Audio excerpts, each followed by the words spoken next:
As we are followers of Christ, as we are followers of Jesus, there's that passion within us.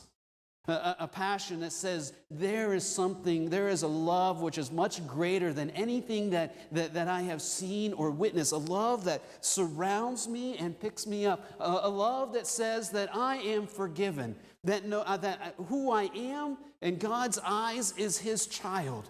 That I am loved and I am accepted. That there's a lot of things within me that others may not like. Other things within you that others may not like. We rub people the wrong way. We have preconceived ideas and biases in our minds and in our hearts. We've been burned. We've struggled. And God says, yes, you have. And I love you. I love you through that. I love you for that. I love you because you are the one that I'm carrying in my heart forever. And as we begin to see that love for God and that God is showing us, we begin to reciprocate that love. We begin to love God as best we can. And in that love for God, we begin to pour out our heart and say, God, here I am. And it comes in little bits and pieces. It comes from one little moment to the next little moment. We open up just a little bit more, until fully our hearts are exposed. And as those hearts are exposed, we say, God, here I am. I'm going to follow you. I want to be your disciple. I want to learn. I want to know. I want to grow in this relationship and this depth of love that I have. And in that depth of love and that depth of heart, there's usually one thing that we gravitate to. For some, it's prayer. For some, they have this really in-depth prayer life. And you can see it when they begin to pray. You know that they have this connection with God, and you gravitate towards it. And you want it to be a part of your life, and you want to join in that. And so you begin to pray. And you begin to grow deeper in that relationship with Christ and that deeper relationship with God. And that prayer just opens up a new insight for you. You have this passion for prayer. And it becomes who you are. And for some, it's not prayer. For some, that prayer that they have it's there, but it's not what they see or feel. It's not a deep burden or passion for them. For some, it's serving. For some, they have this love for someone else, this love for community, this love for those who are downtrodden, this love for those who are going through struggles. For some, it's this burden for other people that is so great and so heavy that as they see it, they begin to want to work in it, and they want to help them, and they want to grow with them, and they want to share with them, and they want to pass on what they learn, and they want to just alleviate that pain for just a few moments. And they have this passion for it that every time you talk to them, this is where the conversation goes. Well, did you see this? Or did you hear that? Or you know what? Here's someone who needs some clothes. Here's my jacket. Here's someone who needs some food. Let's go. Let's go buy some groceries. Someone that needs a little bit more of a helping hand. And my battery just died.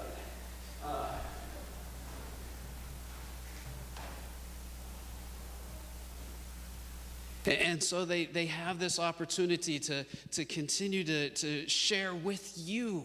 That when you walk around them, you know that they want this. You know what's in their heart. You know what's going through their mind because they continue to express it. And you join them. And they give you a call and say, hey, you know what? This person needs some help moving. You want to come help me? And you're like, well, I don't know this person, but I know you. So yeah, I'm going to join you. I'll go with you because I know your heart is there. And I know you want to do this. And I know it's an outpouring of what God is doing in your life. And I want that in my life.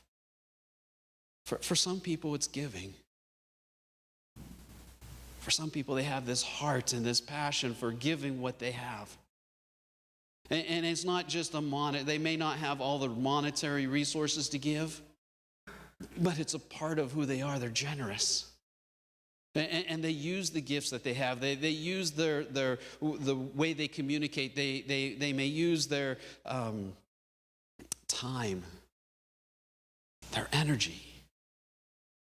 And as you walk around them and as you're in their presence, you begin to see that there's something different about them, because everywhere they go, they're pointing out different things that are an idea of giving. Whether it's, like I said, it might be monetary, but it just might be giving their time. That when you sit with them, you don't feel like the hour went by. You just feel like it's been 5-10 minutes. It felt like you just sat down. And their time's just as valuable as yours. And their time is just as being sought after as yours is. And they have this passion, and in that moment and in that time that they give you, you hear and see this love of God, which is so deep and so great that you don't know what to do with it. You just know that you want to give in the same way. You want to give the same opportunities and share those same things with others. And as I said, that these people of disciples, these disciples that have these characteristics and kind of grow into them, there'll be a point in time where those characteristics really come together and really grab a hold of a person or grab a hold of a life. But I use the word multipliers for these disciples, because that passion just comes pouring out, and as it comes pouring out, you begin to see other disciples coming out of it. You begin to see other hearts and other lives that are beginning to be changed and transformed. And we don't see, if you go through the movie of Braveheart, you don't see other little William Wallaces walking around echoing the same words. But at the end, you see one of the lords take up William Wallace's banner of freedom.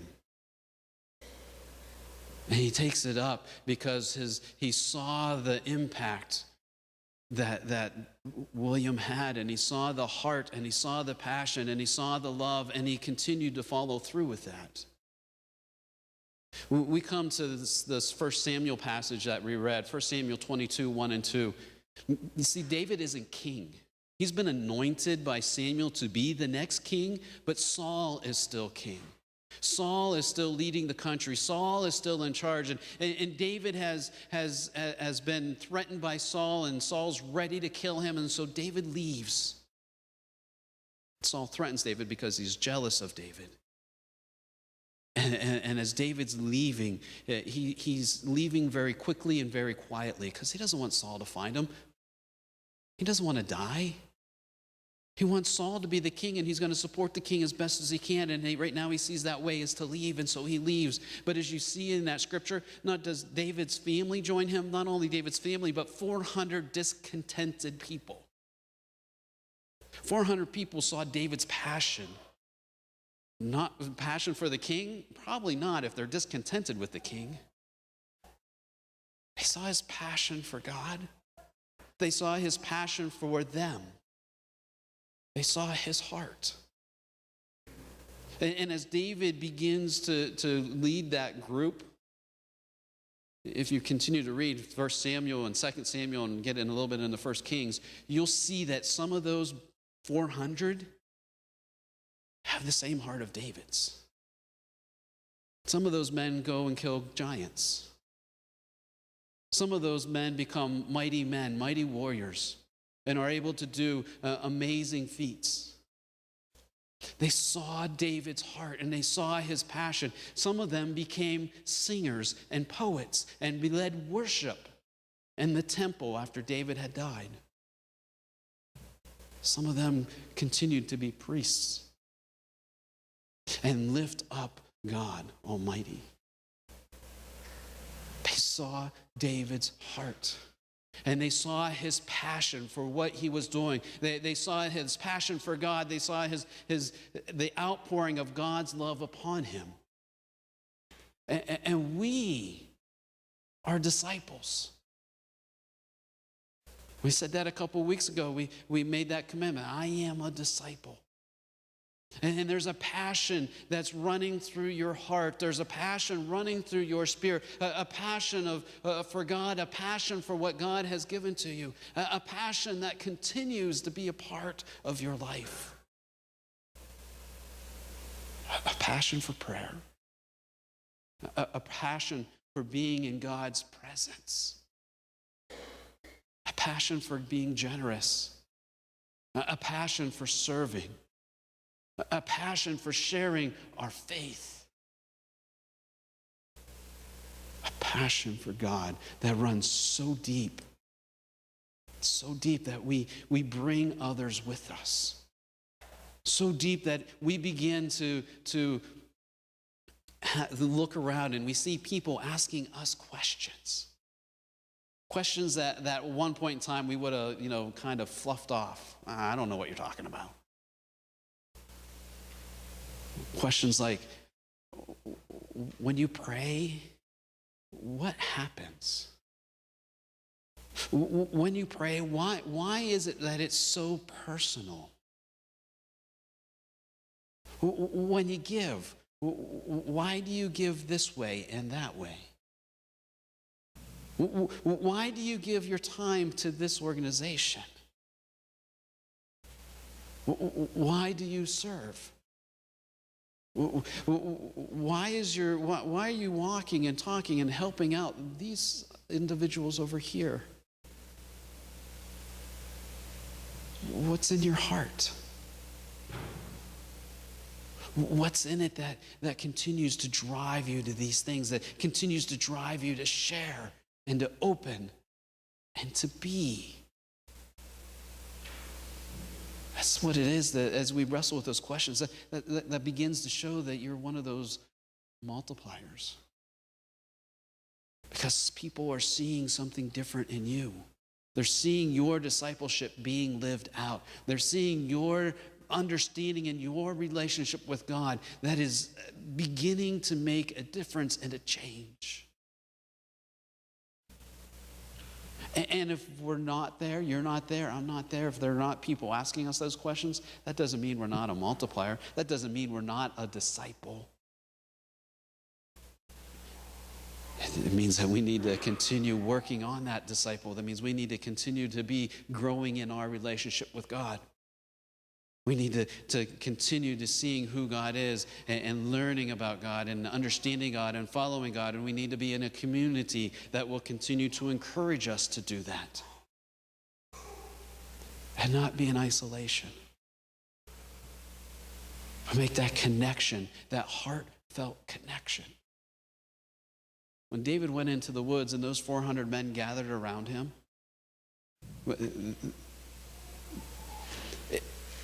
I can't imagine that they knew him personally.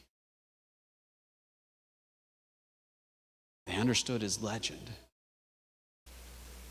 Part of what we didn't watch was when William Wallace rides the horse down the mountain, and they said that's William Wallace, and they say, no, he's not. William Wallace is 7 feet tall. The persona was big. But as they got to know the person, the legend fell away, and they got to see the heart, and they got to see the passion. And in David's case, he continued to worship, and he continued to build that passion and continued to make connection with other people. In William Wallace's case, he continued to talk to the groups that he was in and continued to lead and continued to share. What about your case? What about you as that disciple? Are you sharing with others?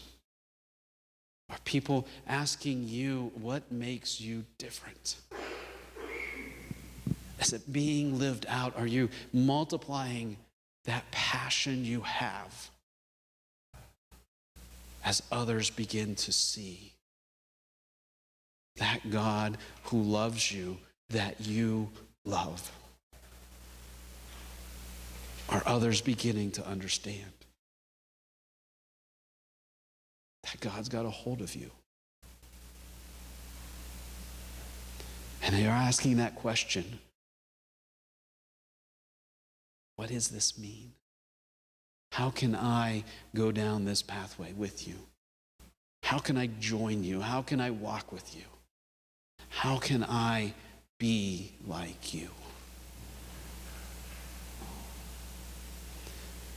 A multiplier, a disciple, David, William Wallace, including myself,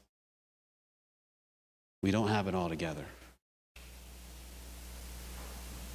We make mistakes just like you, just like everyone does. Our heart breaks. Our heart hurts. And as we go through that, and we walk with that, we know we're not walking by ourselves. We have a God who's with us, who's just as passionate for us when we make mistakes as when we don't. And a passionate God who never, ever lets us go.